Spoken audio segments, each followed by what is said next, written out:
ಸಕ್ಕರೆ ಕಾರ್ಖಾನೆ ಚುನಾವಣೆಗೆ ಮತ್ತೊಂದು ಪೆನೆಲ್ ಅಸ್ತಿತ್ವಕ್ಕೆ. ಬೆಳಗಾವಿ ಜಿಲ್ಲೆ ರಾಮದುರ್ಗ ಪಟ್ಟಣದ ಶ್ರೀನಿವಾಸ ಕಲ್ಯಾಣ ಮಂಟಪದಲ್ಲಿ ಭಾನುವಾರ ಹಮ್ಮಿಕೊಂಡಿದ್ದ ಧನಲಕ್ಷ್ಮಿ ಸಹಕಾರಿ ಸಕ್ಕರೆ ಕಾರ್ಖಾನೆಯ ಷೇರುದಾರರ ಪರ್ಯಾಯ ಪೆನೆಲ್ ಸಭೆಯಲ್ಲಿ ಹಲವರು ಮಾತನಾಡಿದರು. ಧನಲಕ್ಷ್ಮಿ ಸಹಕಾರಿ ಸಕ್ಕರೆ ಕಾರ್ಖಾನೆಯಲ್ಲಿ ಕುತಂತ್ರದಿಂದ ಅಧಿಕಾರಕ್ಕೆ ಬಂದು ಸರ್ವಾಧಿಕಾರಿ ಧೋರಣೆ ಅನುಸರಿಸುತ್ತಿರುವ ಒಂದು ಕುಟುಂಬದ ವಿರುದ್ಧ ಸೆಣಸಾಡಲು ಈ ಸಾರಿಯ ಚುನಾವಣೆಯನ್ನು ಗಂಭೀರವಾಗಿ ಪರಿಗಣಿಸಬೇಕು. ಮಹಾದೇವಪ್ಪ ಯಾದವಾಡ್ ಪೆನೆಲ್ ವಿರುದ್ಧ ಬಣದ ಪೂರ್ವಭಾವಿ ಸಭೆಯಲ್ಲಿ ಮಾತನಾಡಿದ ಅವರು, ಕಳೆದ 10 ವರ್ಷಗಳಿಂದಲೂ ಯಾದವಾಡ ಕುಟುಂಬದವರು ಕಾರ್ಖಾನೆಯ ಆಡಳಿತ ನಡೆಸುತ್ತಿದ್ದಾರೆ. ಅವರಿಗೆ ಕಬ್ಬು ಬೆಳೆಗಾರರು, ಷೇರುದಾರರು ಕಣ್ಣಿಗೆ ಕಾಣುವುದಿಲ್ಲ. ಅವರಿಗೆ ಪೈಪೋಟಿ ನೀಡಲು ಪಕ್ಕದ ತಾಲೂಕಿನ ಕಾಣದ ಕೈಗಳು ಬೆಂಬಲ ಸೂಚಿಸಿವೆ. ಬದಲಾವಣೆಯ ಗಾಳಿ ಬೀಸುತ್ತಿದೆ. ಪದೇ ಪದೇ ಅಧಿಕಾರ ರುಚಿ ಸವಿದವರು ಅಧಿಕಾರದ ದರ್ಪದಲ್ಲಿ ಸಾಗುತ್ತಿದ್ದಾರೆ. ಎಲ್ಲ ಕಡೆಗಳಲ್ಲೂ ಹಣ ಅಪ್ರಭಾವ ನಡೆಯುವುದಿಲ್ಲ. ಬಹಳಷ್ಟು ವರ್ಷಗಳ ಕಾಲ ಅಧಿಕಾರ ನಡೆಸಿದವರು ಕಾರ್ಖಾನೆಯಲ್ಲಿ ಅಭಿವೃದ್ಧಿ ಮಾಡಿಲ್ಲ. ಸುಮಾರು 19,000 ಷೇರುದಾರರಲ್ಲಿ ಕೇವಲ 4,000 ಷೇರುದಾರರಿಗೆ ಮತದಾನದ ಹಕ್ಕು ನೀಡಿ ಗೆದ್ದಿರುವ ಯಾದವಾಡ ಕುಟುಂಬಕ್ಕೆ ತಕ್ಕ ಪಾಠ ಕಲಿಸಲು ಎಲ್ಲ ಷೇರುದಾರರು ಪಣ ತೊಡಬೇಕು. ಸಕ್ಕರೆ ಕಾರ್ಖಾನೆಯಿಂದ ಯಾದವಾಡ ಕುಟುಂಬ ತೊಲಗಿಸಿ ಆಂದೋಲನ ಮಾಡುವ ಮೂಲಕ ಷೇರುದಾರರು ಮೋಸ ಮಾಡಿದವರಿಗೆ ತಕ್ಕ ಉತ್ತರ ನೀಡಲು ಮುಂದಾಗಬೇಕು. ರಾಮದುರ್ಗ, ಸೌದತ್ತಿ, ಕಿತ್ತೂರು, ಬೈಲಹೊಂಗಲ ಭಾಗದ ರೈತರು ಸಭೆಯಲ್ಲಿ ಉಪಸ್ಥಿತರಿದ್ದರು.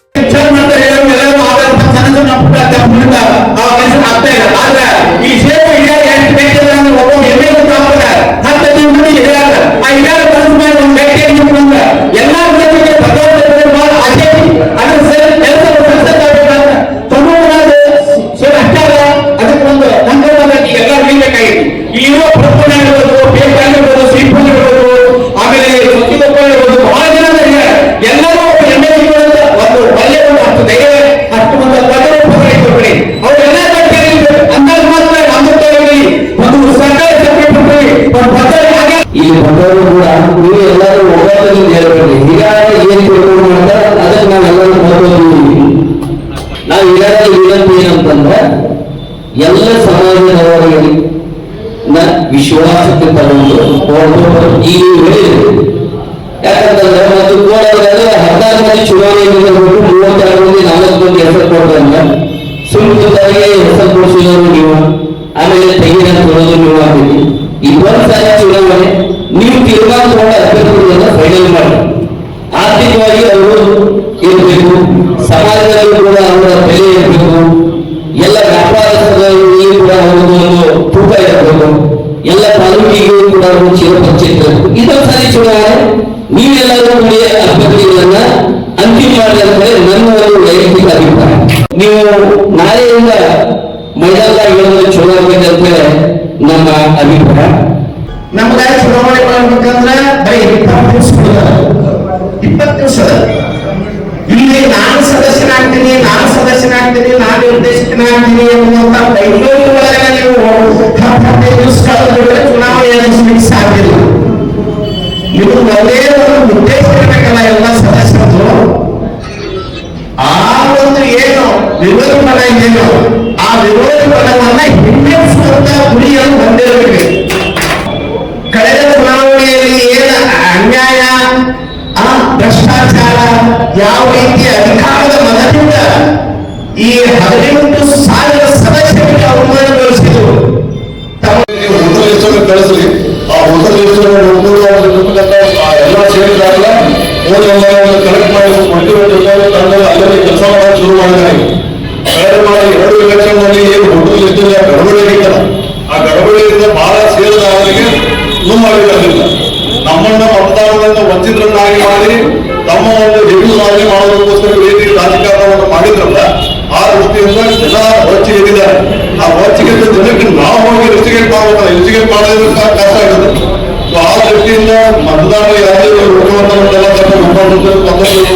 ಆ ಸೆಗ್ರಿಗೇಷನ್ ಮಾಡಿ ಆ ಎಲ್ಲ ಲಿಸ್ಟ್ಗಳನ್ನ ಆಯಾ ಊರುಗಳಿಗೆ ನಾವು ಕಳಿಸ್ಕೊಟ್ಬಿಟ್ಟು ಅವ್ರ ಫೋನ್ ನಂಬರ್ ಅನ್ನು ಕಲೆಕ್ಟ್ ಮಾಡಿ ಅವ್ರು ಕೊಡೋ ದೃಷ್ಟಿಯಿಂದ ಹೆಲ್ಪ್ ಮಾಡ್ತಾರೆ.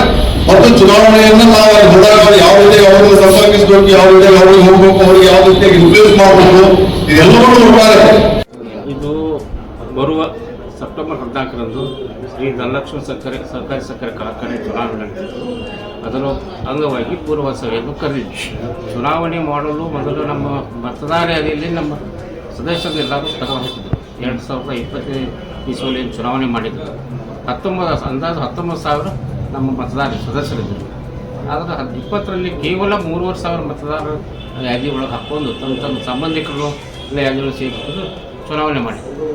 ಇವಾಗ ಏನೈತಿ, ರಾಜ್ಯ ಸರ್ಕಾರದವರು ಎಲ್ಲ ಸದಸ್ಯರಿಗೂ ಮತದಾನ ಅವಕಾಶ ಮಾಡ್ತಾರೆ ಮತ್ತು ಸಾಕಷ್ಟು ಮತದಾರರಿಗೆ ಅನ್ಯಾಯ ಆಗೈತಿ.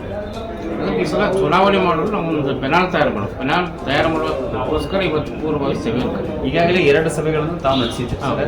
ಈ ಒಂದು ಸಭೆಗಿನ್ನ ಏನು ಯಾವ ರೀತಿಯಾಗಿ ಬೆಳವಣಿಗೆ ಕಾಣ್ತಾ ಅಥವಾ ಏನು ಕಂಡುಕೊಂಡ್ರಿ? ಮೊದಲನೇ ಸಭೆಯನ್ನು ಕರೆದ ಮೇಲೆ ಒಂದು ಸ್ವಲ್ಪ ಉತ್ಸಾಹ ಬಂತು ನಮಗೆ.